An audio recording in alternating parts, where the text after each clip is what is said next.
What's going on? So I watched Tim Legler give his all-time top 10, and I got a problem with it. He got no Tim Duncan. I'm sorry, you got to have Tim Duncan now. He had the nerve to say Jordan was one and he had LeBron two. I don't agree with that. And Kareem was three. And then he had Bird and Magic.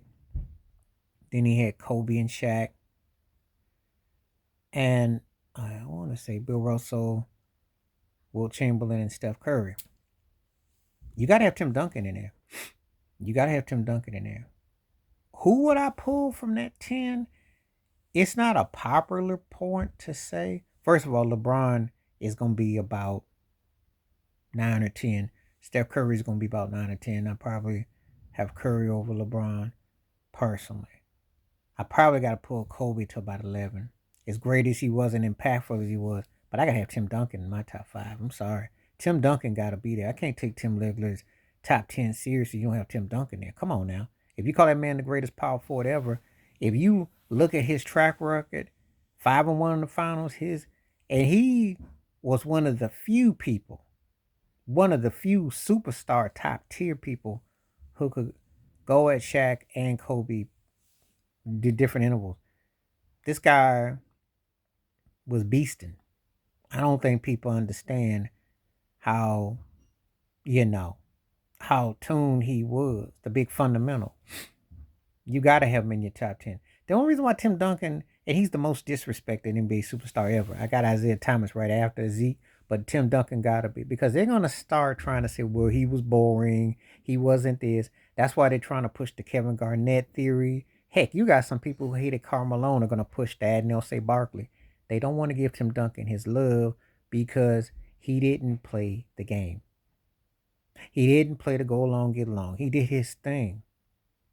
And I remember when Allen Iverson once said, what superstar comes off the bench that was a league MVP and comes off and said that? Tim Duncan did.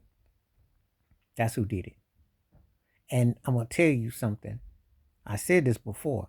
Shaq aside in the early Tim Duncan was my next favorite player. And I'll tell you right now, Duncan could hang with anybody pretty much you want to put, because you couldn't teach his skill set. You couldn't teach the man being a high double double. He was the big fundamental. Even Shaq gave him that title. Can you think of a more appropriate title for somebody? Because that man was that.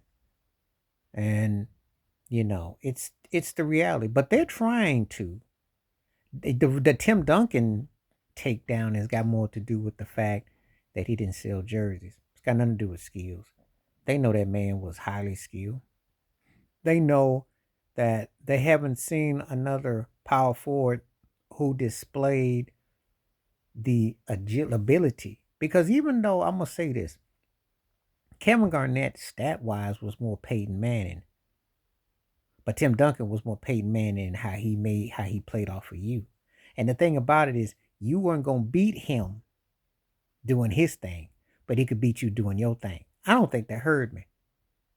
Because I've said this before. I remember the Phoenix series very well. Amari Stoudemire ain't never played a better in his life, and it wasn't enough to get by Duncan. But if you played half court win against him, he'd hurt your feelings. Yes, Tim Duncan should be in everybody's top 10, as far as I'm concerned. That's not even up for discussion. And I can't take Tim Legler that serious. I looked at him sideways picking the Mavericks to win the finals. That was one thing. But this here, no Tim Duncan in your top 10, you is tripping. Tell me what you think. Please like, subscribe, welcome thoughts, comments, and I do respond. Thank you. Wash your hands. Keep your mind clear. Watch out for another share of it if you like. Please hit that membership. Stay blessed, stay focused, stay cool, stay real. Stay to your mind. I'm out one time.